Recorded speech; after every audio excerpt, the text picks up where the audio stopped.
Astaghfirullah. Bismillahirrahmanirrahim. Assalamualaikum warahmatullahi wabarakatuh.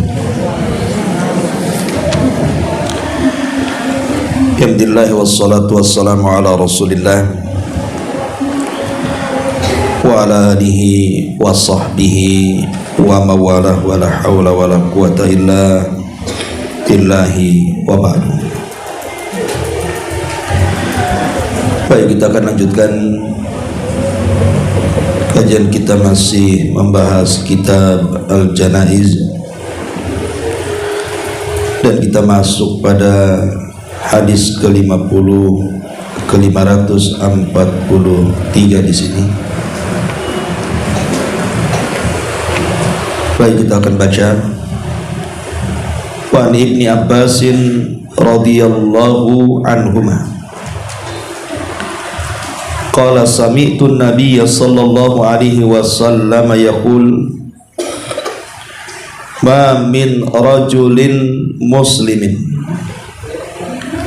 yamutu fayakumu ala janazatihi arba'una rajulan la yusyrikuna billahi syai'an illa syafa'ahumullahu fihi, rawahu Muslim.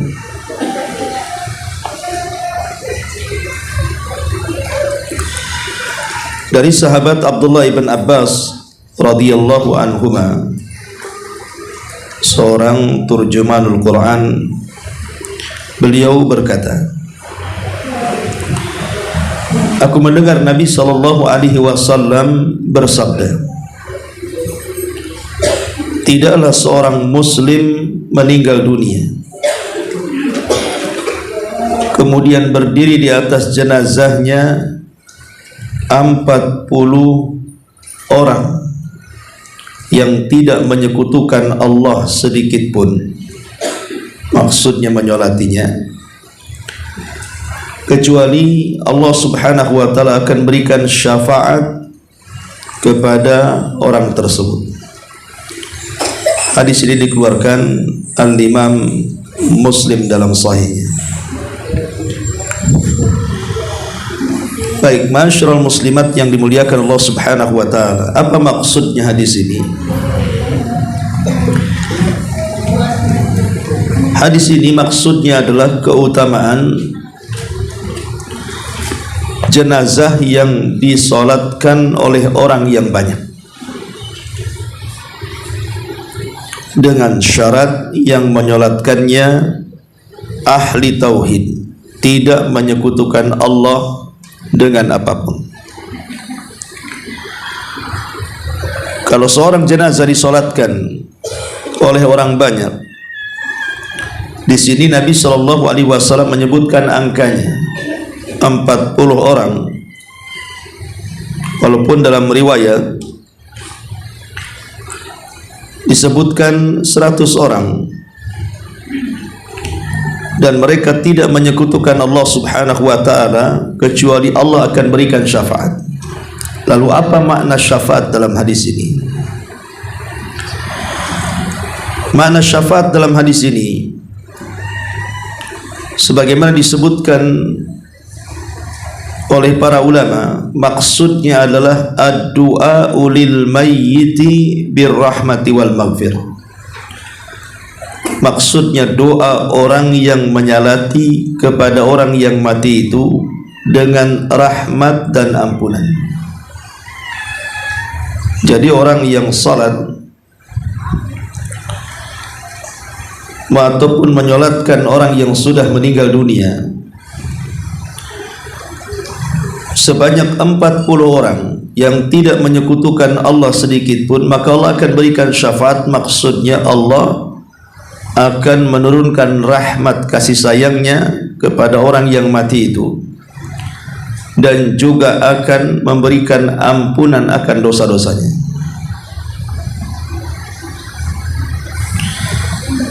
Ma'asyiral muslimat yang dimuliakan Allah azza wa jalla,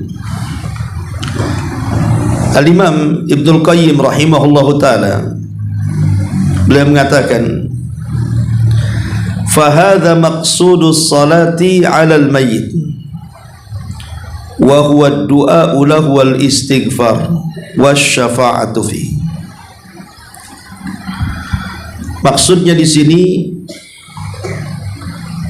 adalah salat bagi orang yang meninggal dunia adalah bentuk doa kepada orang yang mati dan bentuk istighfar, memintakan ampun kepada orang mati, dan juga sebagai syafaat penolong bagi orang yang meninggal itu.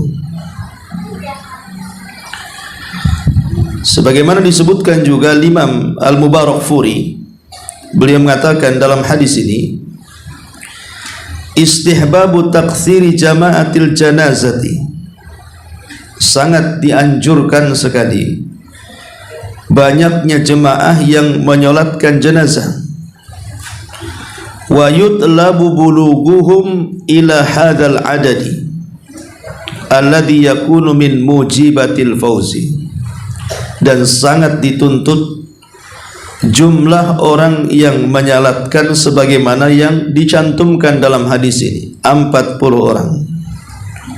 Karena hal itulah, kata beliau, salah satu penyebab selamatnya orang yang meninggal itu. Ada juga yang mengatakan maksudnya syafaat di sini adalah qabulud doa, diterimanya doa man shallal janazata 'alal mayyit, bagi orang yang salat jenazah terhadap orang yang sudah meninggal. Wa fadlullahi wasi, dan karunia Allah itu sangat luas sekali. Dari sini jelaslah makna syafaat dalam hadis ini, illa syafa'ahumullahu fi, bahwa orang yang meninggal dunia kalau disalatkan sebanyak 40 orang ataupun lebih, tidak kurang maksudnya, maka Allah Subhanahu wa ta'ala akan memberikan kasih sayangnya kepada orang yang sudah mati itu. Bukan hanya itu saja, bahkan Allah Subhanahu wa ta'ala akan mengampuni dosa-dosanya dan akan menolong dia dari setiap kesulitan setelah kematiannya, dengan catatan dua. Pertama, an yakunu syafi'ina fihi ay mukhlisina lahu du'a sa'ilina lahul maghfirah, dengan catatan orang yang memberikan syafaat atau pertolongan itu maksudnya adalah orang-orang yang menyalatkan dengan penuh keikhlasan saat doa dan meminta ampunan akan dosa-dosa orang yang sedang disolatkannya. Jadi orang yang hadir menyolatkannya betul-betul ikhlas saat berdoa dan meminta ampunan kepada Allah atas orang yang sudah meninggal. Syarat yang kedua, an yakunu muslimin, yang menyolatkan harus orang Islam, dan orang Islam pun laisa fihim man yusyriku billahi syai'an, di mana orang Islam juga mereka tidak melakukan kesyirikan sedikit pun kepada Allah Azza wa Jalla. Barulah ketika dua syarat ini dipenuhi, maka berlakulah hadis Nabi SAW, illa syafa'ahumullahu fi, kecuali Allah akan memberikan syafaat kepada orang tersebut. Al-Imam Ibn Abdul Bar dalam kitabnya At-Tamhid ketika memberikan catatan kepada hadis ini, beliau mengatakan syuhudul janaizi ajrun wa taqwa babirun, menyaksikan orang yang meninggal itu adalah sebuah pahala, bahkan bentuk ketakwaan dan kebaikan. Makanya satu hari Abdullah ibn Umar radhiyallahu anhuma pernah dia menyalatkan jenazah. Habis menyalatkan jenazah langsung balik, tidak ikut menguburkannya. Maka ditegur oleh salah seorang sahabat dan mengatakan, kenapa engkau tidak ikut menguburkannya? Bukankah Abu Hurairah radhiyallahu an, bahkan Ummul Mukminin Aisyah radhiyallahu anha, keduanya mendengar hadis Nabi SAW, siapa yang menyolatkan jenazah dia dapat pahala 1 qirat. 1 qirat itu sebesar gunung Uhud berupa pahala. Dan siapa yang sampai ikut menguburkannya, maka dia dapat 2 qirat, dapat pahala 2 gunung Uhud. Maka Abdullah ibn Umar radhiyallahu anhuma kaget, kemudian ingin memastikan kabar itu. Diutusnya pembantunya namanya Khabbab. Maka datanglah Khabbab menemui Ummul Mukminin Aisyah radhiyallahu anha. Benarkah dia dan Abu Hurairah mendengar hadis itu dari Nabi sallallahu alaihi wasallam? Maka kata Aisyah radhiyallahu anha, telah benar ucapan Abu Hurairah, karena aku juga mendengar langsung dari Nabi. Maka Khabbab segera balik melaporkan hal itu kepada Ibnu Umar. Apa kata Ibnu Umar? Dhayya'na laqad dhayya'na al-qararid. Sambil dia memegang kerikil seolah-olah ada penyesalan, sungguh aku sudah menyia-nyiakan pahala 2 gunung Uhud selama ini. Maka setelah itu Ibnu Umar radhiyallahu anhuma, kalau ada orang meninggal bukan hanya ikut menyolatkan, bahkan sampai menguburkan. Dari sini kita tahu bahwa begitulah semangat para sahabat kalau mendengar pahala. Makanya di sini kata Imam Ibnu Abdul Bar, menyaksikan orang meninggal itu sebuah pahala besar, bahkan bentuk ketakwaan dan kebaikan. Bahkan lebih daripada itu, idkhalul ajri ala syahidi wa alal mutawaffa, bahkan memasukkan pahala baik kepada orang yang menyaksikan ataupun kepada orang yang meninggal. Orang yang menyaksikan dengan menyolatkan dan menguburkan dapat 2 pahala yang berbentuk qirat 1 gunung Uhud. Dan orang yang meninggal dunia, yang sudah meninggal, maka dia pun tetap dapat pahala dalam bentuk rahmat dan juga ampunan serta syafaat Allah Subhanahu wa taala. Ma'asyiral muslimat yang dimuliakan Allah Subhanahu wa taala, Abdullah ibn Abbas radhiyallahu anhuma saat meninggal putranya di daerah Asfan, maka dia mengatakan kepada Quraib dan mengatakan, ya Quraib, ungdur majtama'a lahu minan nas, sebaiknya kau lihat orang-orang yang menyaksikan jenazah putraku, sudah berapa jumlah mereka. Kemudian Quraib pun memeriksa orang-orang yang hendak menyolatkan putranya Abdullah ibn Abbas ini. Rupanya jumlah mereka sudah mencapai 40 orang.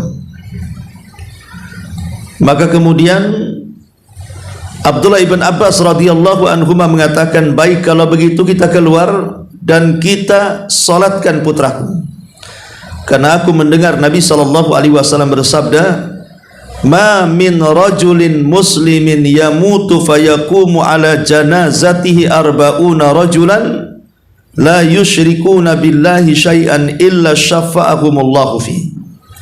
Kata Abdullah ibn Abbas kepada Quraib, karena aku mendengar Nabi SAW bersabda, tidaklah seorang muslim meninggal dunia kemudian berdiri menyolatkan atas jenazahnya 40 orang, tidak menyekutukan Allah sedikit pun, kecuali Allah berikan syafaat kepada mereka. Begitu para sahabat, betul-betul mereka ingin mengamalkan seperti yang disabdakan Nabi. Makanya Ibnu Abbas sambil menunggu, seolah-olah kalau belum 40 orang maka tidak akan disolatkan anaknya. Setelah kemudian betul-betul genap 40 orang, baru Ibnu Abbas keluar dan menyolatkan anaknya, karena ingin mengambil keutamaan 40 orang yang menyolati jenazah. Makanya dari sini kita tahu bahwa kalau di antara keluarga kita atau kerabat kita meninggal dunia, maka kita sebagai teman-teman baiknya, kita anjurkan kepada mungkin suami-suami ibu, anak-anak ibu untuk ikut hadir menyolatkan kalau memang sehat dan mampu untuk atau luang waktu untuk datang menyolatkannya, karena ini sangat bermanfaat baik bagi yang menyolatkan dapat pahala 1 qirat, ataupun orang yang meninggal dunia akan diberikan syafaat dalam bentuk rahmat dan juga ampunan Allah Subhanahu wa ta'ala. Ma'asyiral muslimat yang dimuliakan Allah Subhanahu wa ta'ala, Syekhul Islam Ibn Taimiyah rahimahullahu ta'ala, beliau mengatakan, doaul mu'minina lil mu'minin, doa orang-orang yang beriman kepada orang yang beriman, seperti solat-solat mereka dalam jenazah, maka itu sangat bermanfaat bagi si mayat. Jadi sangat bermanfaat lagi bagi si mayat, karena kalau orang yang sudah meninggal dunia, mereka kan tidak mungkin melakukan sebuah amalan, yang ada hanya hisab yang menunggunya. Maka kita sebagai orang hiduplah yang menolong saudara kita agar memintakan ampun kepada Allah Azza wa Jal, agar Allah menurunkan rahmat dan ampunannya. Pertanyaannya, bagaimana kalau seandainya jumlahnya tidak sampai 40 orang? Kita sudah berusaha menyebarkan di grup-grup WhatsApp supaya datang menyolatkannya, bahkan mencari momen terbaik, mungkin setelah sholat wajib di masjid, biar banyak orang yang menyolatkannya. Tapi juga qadar Allah, yang datang tidak sebanyak itu. Apa yang harus dilakukan? Dalam sebuah hadis dari Marthad ibn Abdullah al-Yazani, dia mengatakan, kana Malik ibn Hubairah, wa Malik ibn Hubairah minas sahabah, adalah Malik ibn Hubairah dan dia seorang sahabat Nabi. Idza shalla 'alal janazah, kalau dia salat kepada jenazah yang sudah meninggal, fataqala an-nasu 'alaiha, sementara manusia tidak terlalu banyak yang datang, artinya kurang dari 40 orang, maka disebutkan yaqulu jazaahum 'alaiha thalathata ajza, maka dia meminta jamaah yang hadir untuk membuat saf sebanyak 3 saf ke belakang. Jadi umpamanya hanya 6 orang, 5 orang, maka buat 3 saf ke belakang. Kemudian summa qala, kemudian dia mengatakan, maksudnya Malik ibn Hubairah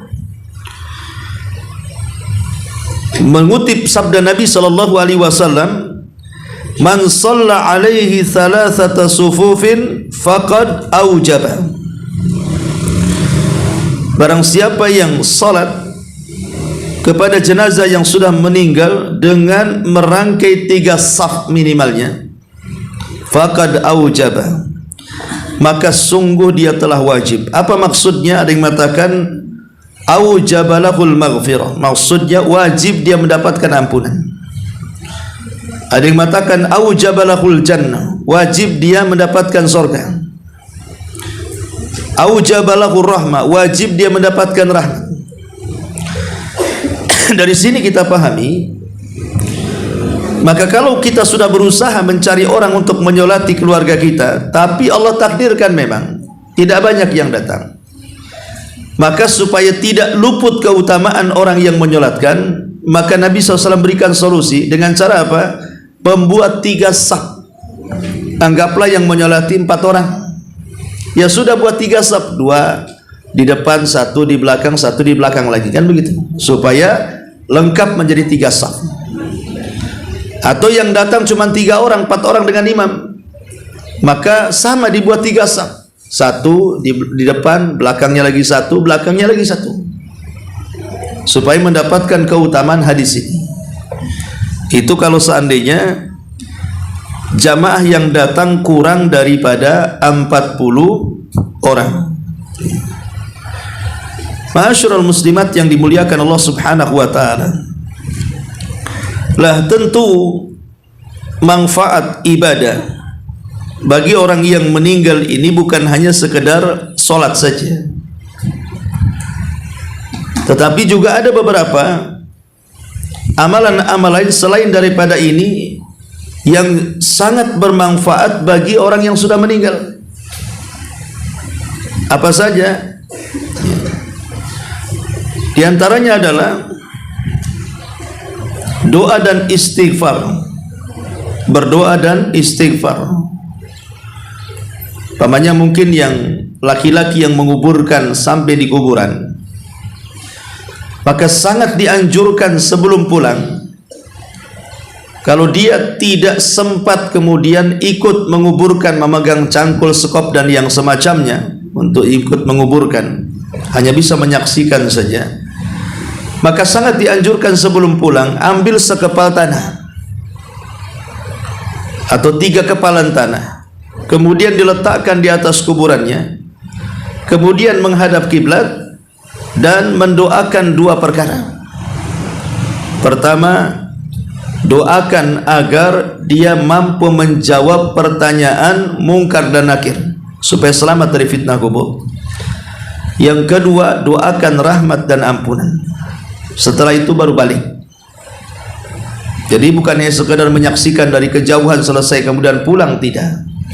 Sangat dianjurkan mendatangi kuburannya, ambil 3 kepal tanah, kemudian menghadap kiblat, kemudian mendoakan 2 perkara. Allahumma tsabbithu, ya Allah tetapkan jawabannya.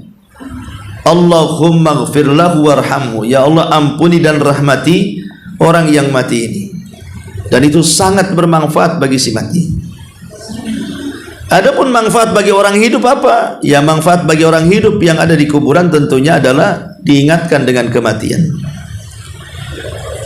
Kemudian yang kedua adalah sedekah jariyah, sedekah yang mengalir,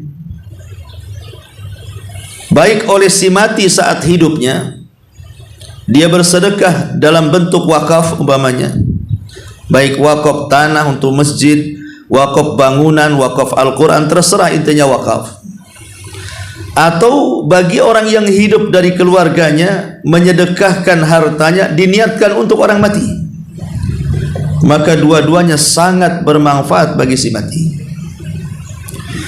Atau yang ketiga, amal soleh.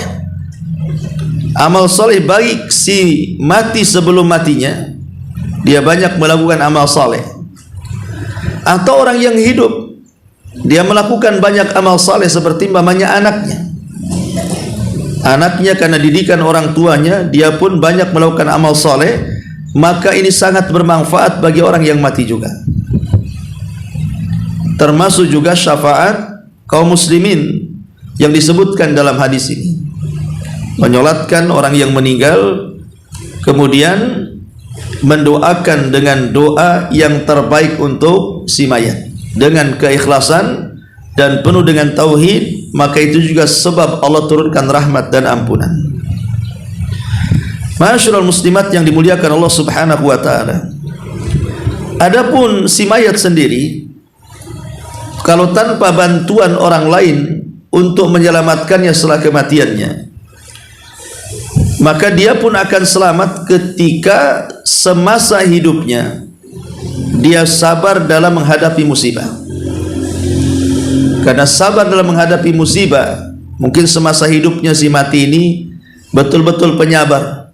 Dikasih penyakit dia sabar, dikasih ujian ekonomi dia sabar, pokoknya setiap ujian dari Allah dia sabar.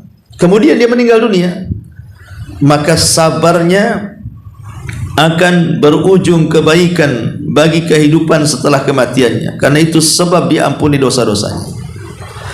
Ataupun yang kedua, disebabkan fitnah kubur. Dia seorang mukmin yang meninggal dunia, tapi Allah takdirkan dia mendapatkan fitnah kubur dan juga himpitan kubur.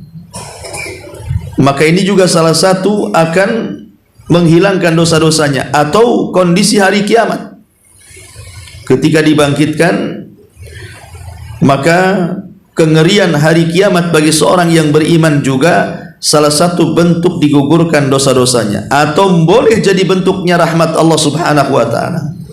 Allah memberikan kasihan, harusnya dia masuk ke neraka, tapi karena Allah kasihan melihat amal baiknya, maka bisa saja Allah ampuni dosanya dan Allah masukkan dia ke dalam surganya. Ma'asyiral muslimat yang dimuliakan Allah subhanahu wa ta'ala. Atau yang lainnya, seperti mamanya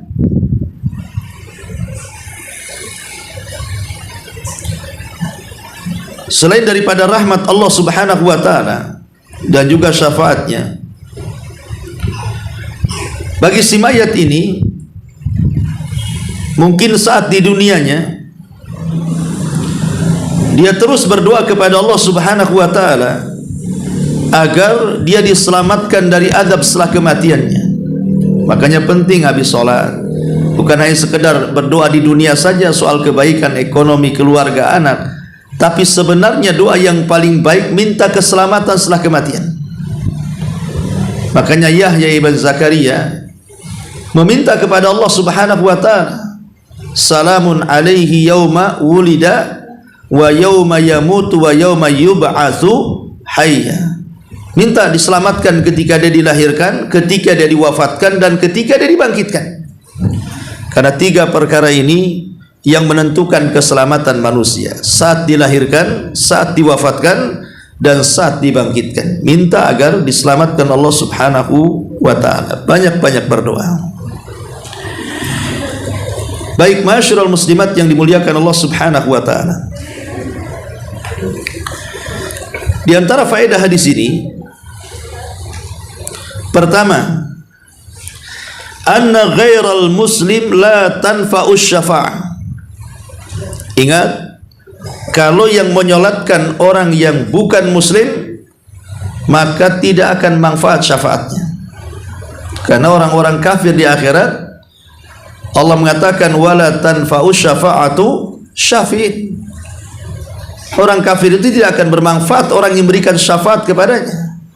Maka di dunia juga sama, dia pun tidak akan manfaat doanya kalau dia orang kafir. Karena di sini Rasul mengatakan ma min rajulin muslim.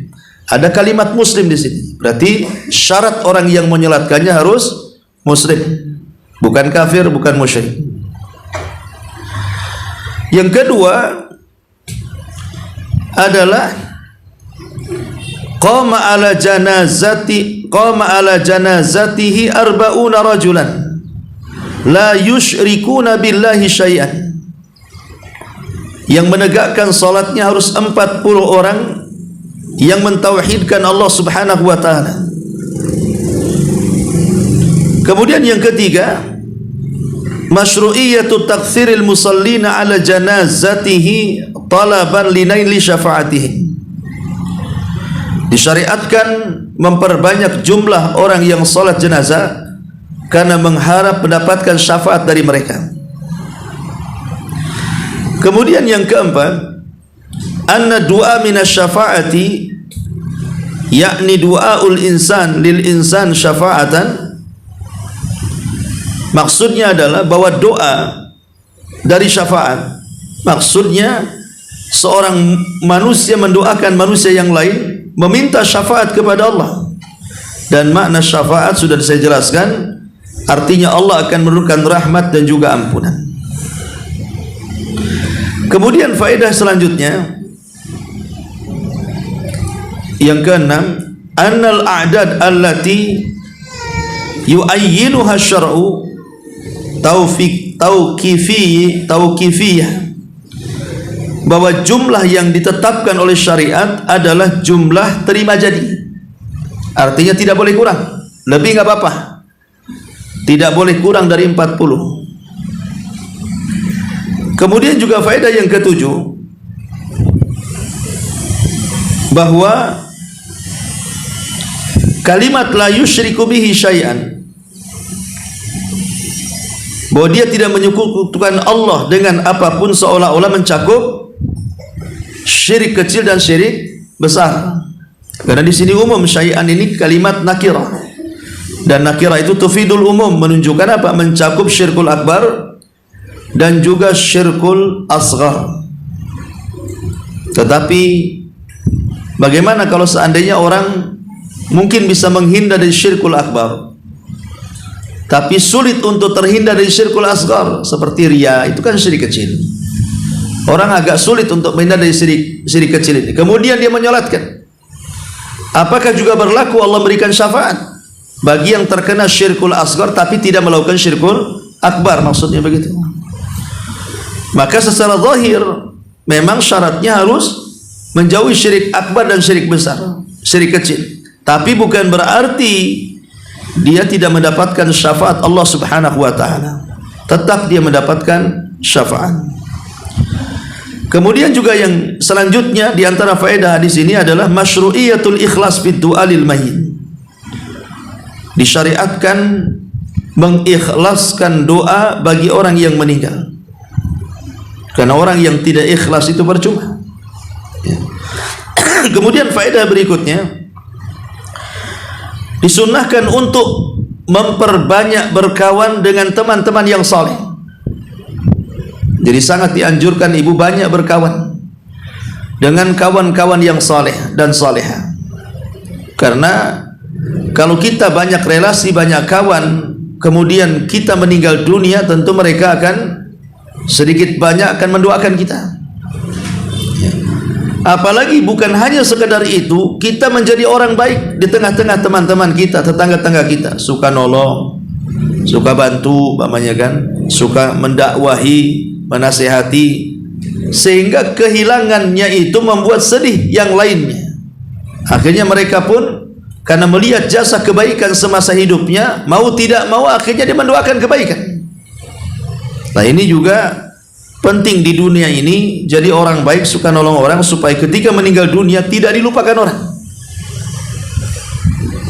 Kemudian juga di sini bahwa faedah yang terakhir, annaka idza alimta anna hadzal rajula kafir.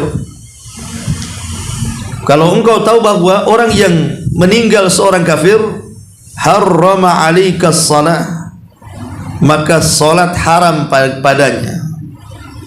Maksudnya baik yang menyolatkan harus muslim, baik yang disolatkan harus muslim. Kalau yang disolatkan kafir, maka tetap kita tidak boleh menyolatkan, apalagi mendoakan. Makanya Nabi SAW saat kematian Abu Talib, paman tercintanya, dan kematiannya tidak muslim alias kafir karena tidak mengucapkan kalimat tauhid saat kematiannya, Rasul ingin sekali mendapatkan pengabulan doa supaya pamannya diselamatkan, dan setiap hari meminta kepada Allah agar diampuni dosa-dosanya karena melihat jasanya besar kepada Islam.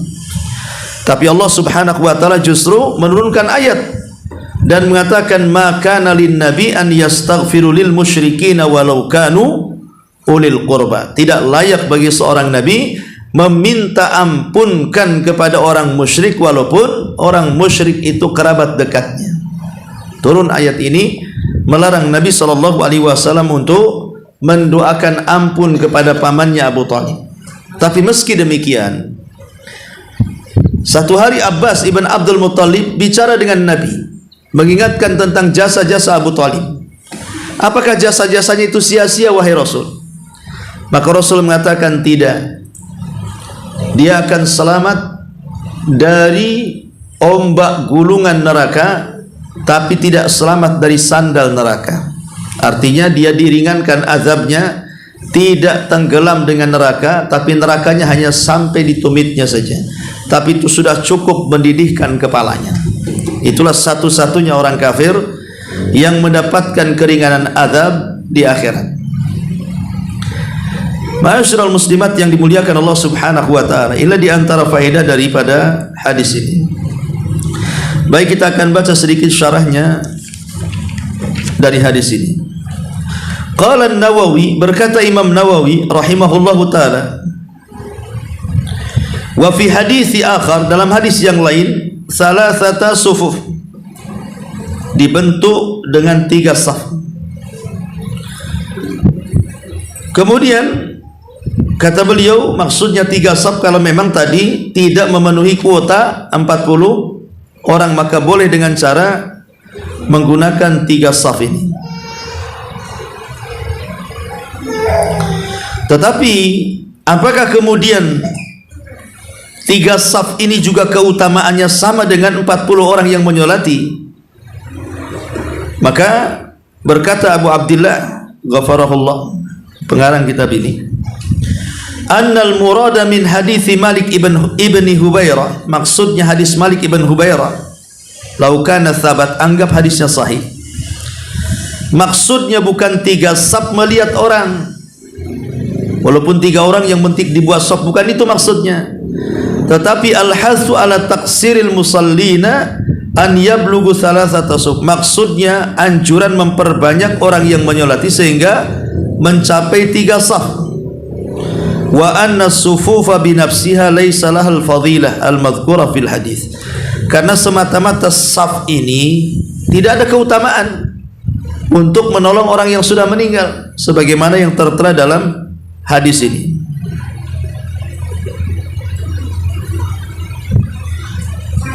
Intinya bahwa terjadi silang pendapat tentang masalah ini. Baik, ada sebuah hadis dari Al-Imam At-Tabrani dari Abi Umamah. Sallan Nabi SAW ala janazatin wa ma'ahu sab'atu nafar faja'ala thalathata safan. Nabi SAW pernah menyolatkan jenazah dan jemaah yang menyolatkan cuma 7 orang. Maka Nabi menjadi 3 saf.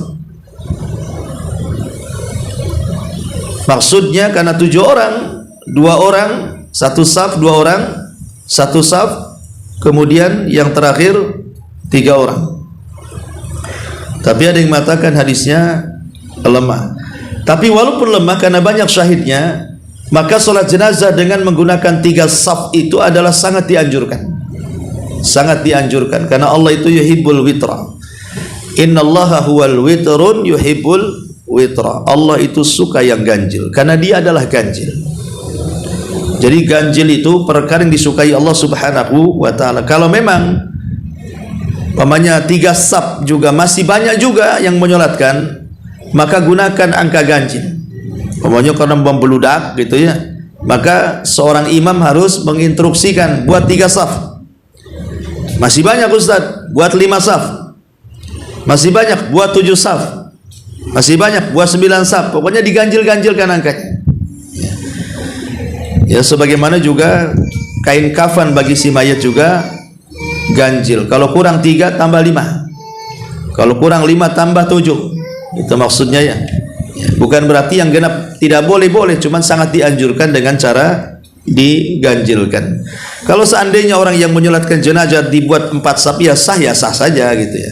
Cuman sangat dianjurkan kalau dibentuk 3 saf dalam salat. Wallahu alam, ini diantara keterangan hadis Abdullah bin Abbas radhiyallahu anhuma. Baik, sampai di sini aja, satu hadis saja. Sebelum saya tutup, silakan kalau ada yang bertanya.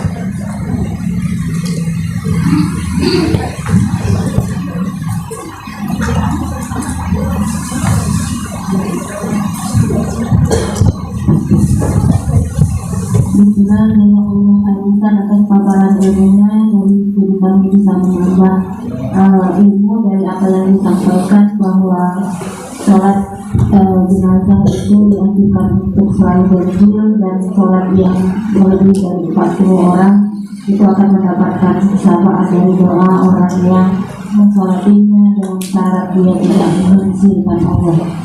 Pemirsa, kemarin kami baru kehilangan salah satu anggota pengajian kami, Ibu Alfiah, yang wafat. Dan ini tadi malam sudah beramai-ramai menyelenggarakan jenazahnya dan memakamkan beliau. Terasa sampai saat ini di hati kami sangat merasa kehilangan, karena beliau adalah salah satu jemaah pengajian yang sangat aktif di pengajian ini. Mudah-mudahan beliau diampunkan dosa-dosanya dan diterima segala amal soleh. Amin ya rabbal alamin. begini pertanyaannya Ustaz. Ketika kami mendengar berita tentang kematian salah satu teman atau sahabat, hati kami itu menjadi sedih Ustaz, sedih dengan kehilangan dan merasakan bahwa ternyata kematian itu sangat dekat dan tidak memberikan tanda-tanda bahwa kematian itu selalu datang. Tapi hal itu dengan seiring berjalannya waktu, kita selalu lupa Ustaz, selalu lupa dengan kematian. Itu apa yang menyebabkan kita selalu lalai dengan kematian? Apakah harus kita diingatkan lagi dengan cara dengan adanya kematian dari keluarga atau teman? Ataukah ada cara lain agar kami bisa kembali menyadari bahwa kematian itu sangat dekat? Nah, Ya, alhamdulillah. Ya, pertama tetap kita sebagai seorang muslim, kewajiban kepada muslim yang lainnya kita mendoakan yang terbaik, baik ketika masa hidupnya atau setelah meninggalnya. Termasuk salah satunya meninggalnya saudara kita Bu Alfia. Ya, kita harus sama-sama mendoakan supaya Allah menerima amalannya, mengampuni dosa-dosanya, dan diberikan ketetapan saat datang malaikat mungkar dan nakir bertanya soal 3 hal: siapa Rabbmu, siapa nabimu, dan apa agamamu. Itu sudah kewajiban kita mendoakan saudara kita. Yang kedua, ingat apa yang dikatakan oleh Handalah. Handalah adalah seorang sahabat yang dibesarkan para malaikat. Walaupun bapaknya tokoh munafik, bahkan bapaknya lah yang pendiri Masjid Dirar yang dibakar Nabi SAW karena masjid itu digunakan untuk menyebar kekufuran, perpecahan, dan pengintaian kepada kaum muslimin, dan bapaknya berakhir dengan pindah agama menjadi Nasrani. Tetapi Allah Subhanahu wa taala takdirkan walaupun bapaknya seperti itu, tapi melahirkan anak yang luar biasa, namanya Handalah, yang disebut dengan Ghasilul Malaika, sahabat yang dibesarkan para malaikat karena saat jihad dia lupa belum mandi junub, kemudian langsung terjun ke peperangan dan mati syahid. Maka malaikat berbondong-bondong ingin memandi besarkan sahabat ini, maka disebut Ghasilul Malaika. Semasa hidupnya Handalah ini datang menemui Abu Bakar Siddiq radhiyallahu anhu dan mengatakan, wahai Abu Bakar, apakah saya ini munafik? Kata Abu Bakar, kenapa dengan engkau wahai Handalah? Maka Handalah mengatakan, kami kalau sedang duduk-duduk di majelis Nabi menceritakan soal neraka. Artinya soal kematian. Kalau sudah neraka kan artinya bicara soal kematian, karena tidak mungkin orang masuk neraka kalau nggak mati. Seolah-olah neraka itu ada di pelupuk mataku, seolah-olah nyata di hadapanku itu ada neraka, sehingga kami ketakutan. Tetapi kalau sudah kami keluar dari majelis Nabi, seolah-olah neraka itu hanya dongeng Nabi saja, seolah-olah enggak kenyataan. Apa saya munafik punya perasaan seperti itu? Maka Abu Bakar mengatakan, apa yang kau rasakan juga sama ku rasakan. Bagaimana kalau kita bertanya kepada Nabi? Maka berangkat Abu Bakar dan Handalah menuju Nabi SAW, kemudian bertanya soal perasaan itu. Persis yang tadi Ummu Reza tanyakan.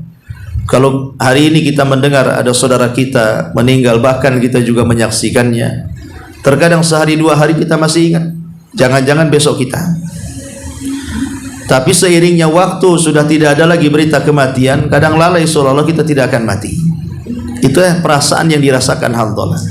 Lah, apakah perasaan itu dianggap perasaan orang yang terkena sifat nifaq? Sekali-kali ingat, sekali-kali lupa. Maka Nabi SAW menasihatkan Handalah soal perasaan itu. Kata Nabi SAW, tidak wahai Handalah, perasaan itu bukan perasaan munafik, tetapi ya Handalah, walakin sa'atan sa'ah. Meski demikian, supaya kamu tidak lalai dari mengingat kematian, bagilah waktu-waktumu. Sewaktu-waktu kau boleh sibuk dengan duniamu, dan sewaktu-waktu engkau harus hadir di majelisku, kata Rasul.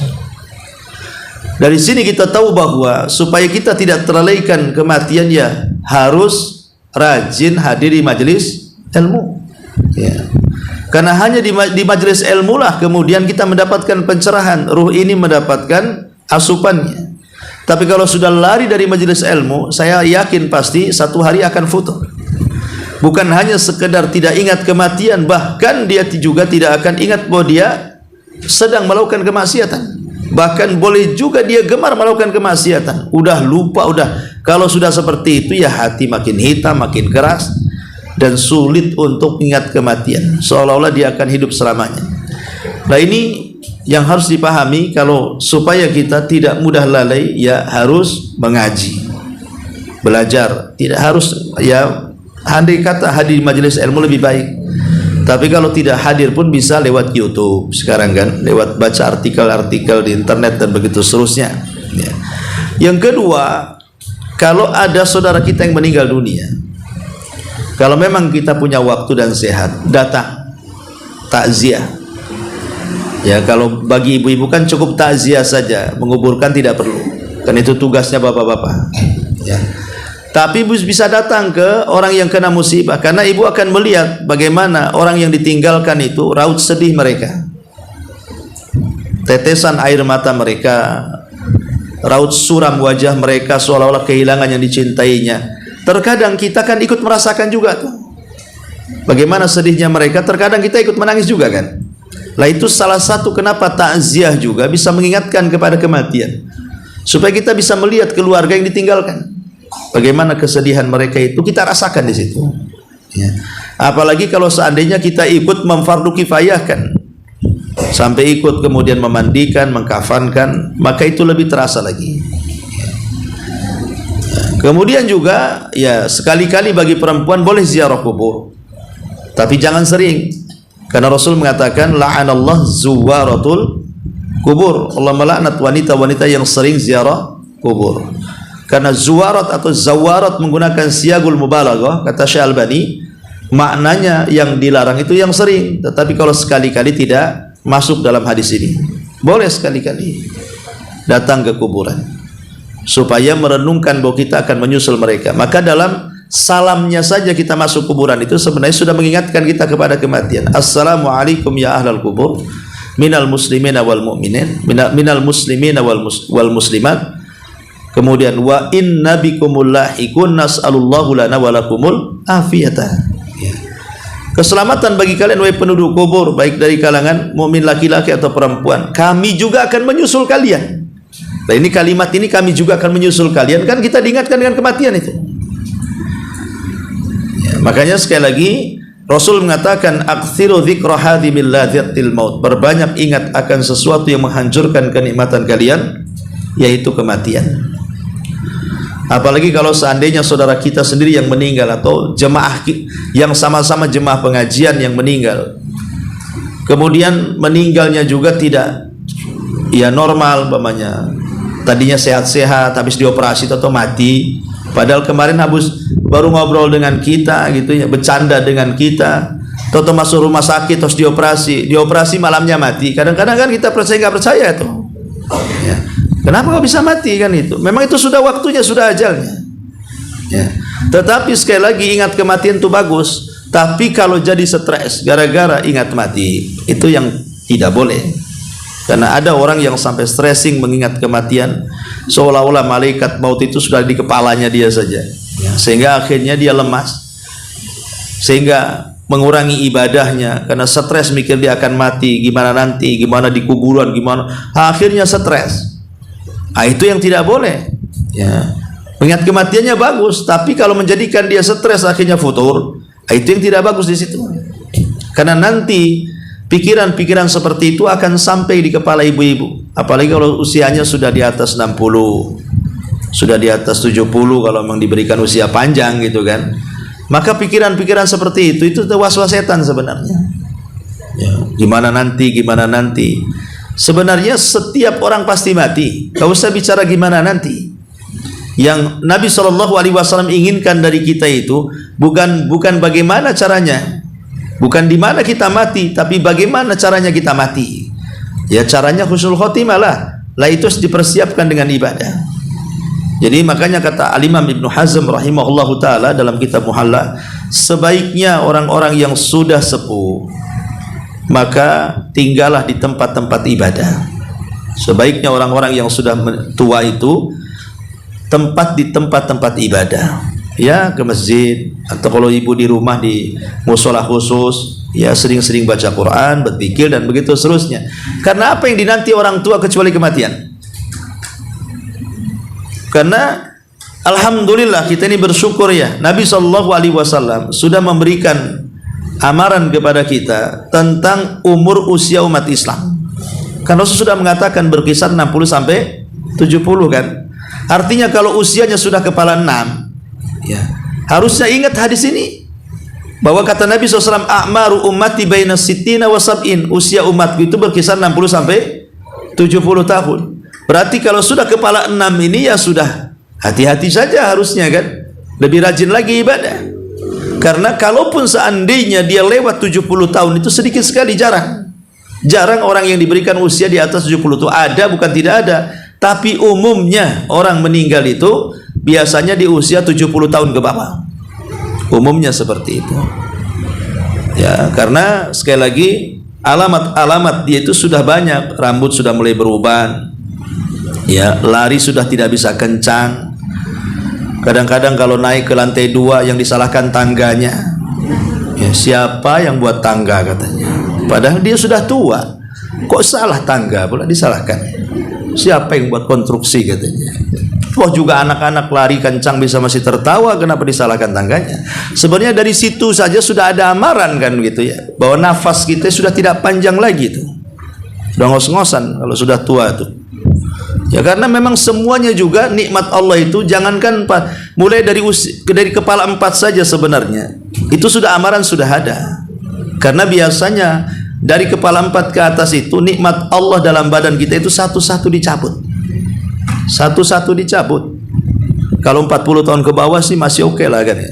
Tapi kalau sudah tahun 40 ke bawah ke atas itu satu-satu dicabut.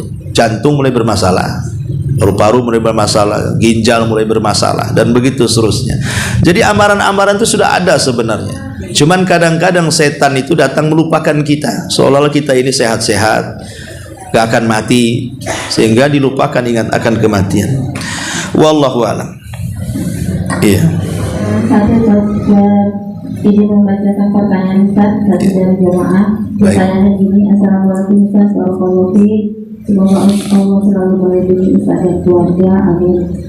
Di Ustaz, di kampung anak itu ada sebuah tradisi, ketika yang mensolatkan jenazah itu sampai 40 orang, kemudian keluarga si mayit itu memberikan amplop. Ketika saya sempat bertanya itu tujuannya untuk apa, ini sedekah karena sudah mensolatkan anggota keluarga kami melebihi dari 40 orang. Jadi setiap orang yang hadir salat itu diberi uang gitu. Itu gimana hukumnya? Itu yang ditanyakan. Ya, alhamdulillah. Ya, kalau dia mau ingin berbuat baik sih tidak ada masalah. Tetapi bagi yang menyolatkan, kalau dia sadar, sebaiknya ditolak. Sebaiknya ditolak, karena kedatangan mereka itu murni untuk mendapatkan pahala, bukan untuk mendapatkan amplop.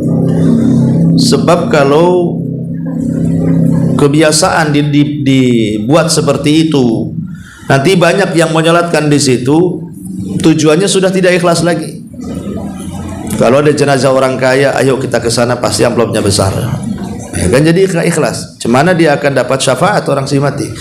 Syaratnya harus ikhlas. Jadi sekali lagi, ya kalaupun memang si mayat ini orang baik, karena dia kaya raya banyak duitnya, kemudian ingin bersedekah kepada orang yang menyolatkan keluarganya, ya tidak ada masalah secara hukum. Itu baik-baik saja. Apalagi sedekahnya itu di antara jemaah yang menyolatkan itu banyak-banyak orang miskin, orang fakir, yaitu salah satu bentuk amalan sedekah yang kalau ikhlas akan sampai kepada orang yang meninggal. Umpamanya seorang istri tinggal mati suaminya, dapat harta banyak kan gitu. Akhirnya kemudian dia ingin anak-anak pesantren datang menyolatkan suaminya, habis itu dikasih amplop masing-masing, ya nggak ada masalah secara hukum, dan itu kalau ikhlas ya insya Allah dapat kebaikan. Tapi bagi orang yang menyolatkan sebaiknya tidak diterima gitu maksudnya, karena dikhawatirkan akan menggoncang keikhlasannya. Nanti kalau ada keluarga dia lagi yang meninggal, berbondong-bondong datang, karena amplop yang memang mereka sudah terima dulu waktu mungkin suaminya meninggal, sekarang anaknya atau keluarganya. Nah itu kan bisa memicu ketidakikhlasan. Apalagi kalau seandainya orang yang ditinggalkan itu orang miskin, yang harusnya kita membantu malah merepotkan. Bukankah Rasul mengatakan kepada para sahabat, isna'u ila li ali Ja'far ta'am, buatlah oleh kalian bagi keluarga Ja'far itu makanan. Artinya kita yang membantu orang yang meninggal, yang korban ataupun keluarga yang ditinggal meninggal, bantu mereka. Mereka sedang kesusahan hati, ya, dan juga kesusahan harta, apalagi mereka orang susah gitu ya. Maka salah satu takziah itu yang bagus, adat istiadat di kampung-kampung itu biasanya kan mereka bawa beras, bawa uang, bawa rantang, bawa apa kan di kampung-kampungan gitu ya. Ya, jadi kalau orang meninggal itu kasih beras banyak-banyak, sehingga ketika dia sudah hilang kesedihannya, kalau dia orang susah adalah yang dimakan dia. Umpamanya yang meninggal orang yang menopang hidupnya. Jadi sangat membantu tradisi baik seperti ini. Ya. Wallahu a'lam. Baik, di sini ada pertanyaan di YouTube ini. Bentar saya baca di YouTube dulu ini. Afwan Ustaz, kalau air mata kita menetes di mayat, apakah akan memberatkan siksa si mayat? Iya, alhamdulillah. Kalau maksudnya tetesan air mata di sini artinya niyaha, maka iya akan sangat menyakitkan hati si mayat. Kalau tetesan air mata ini gara-gara niyaha.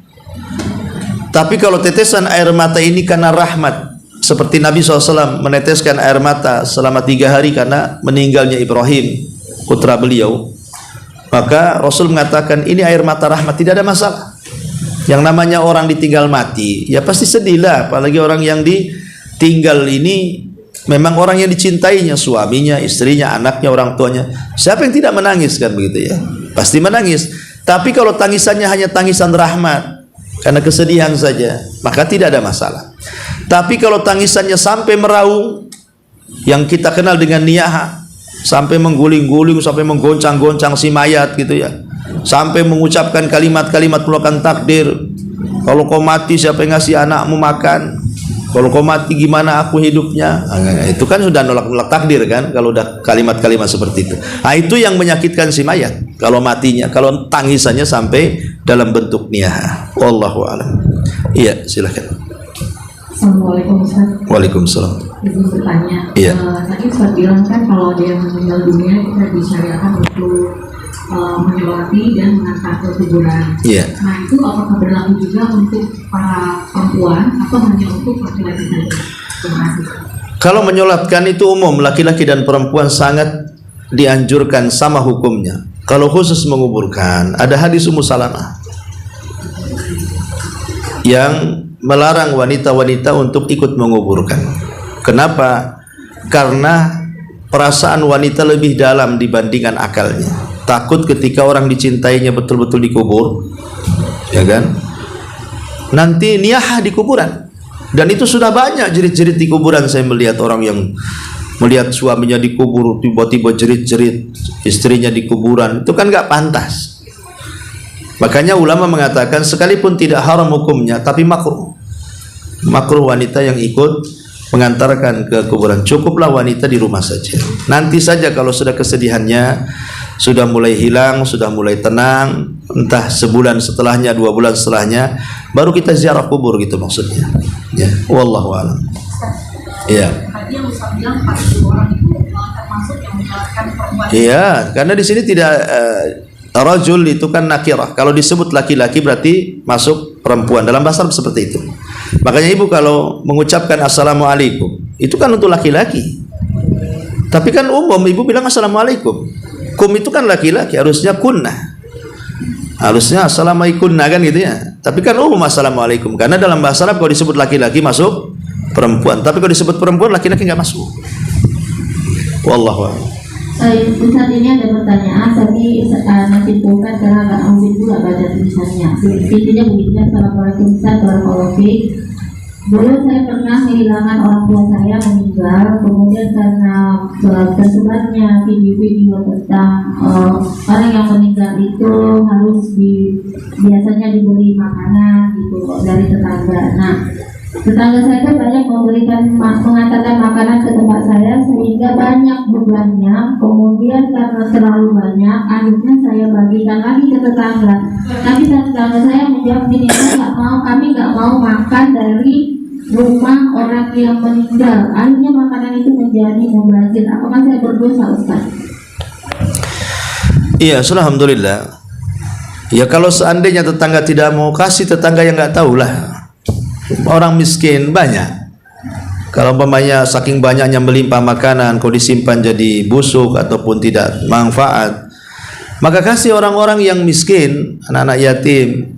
Anggaplah itu bentuk sedekah bagi si mayat. Kalau tetangga nggak mau, ya mau gimana lagi? Kasih yang lainnya. Ya.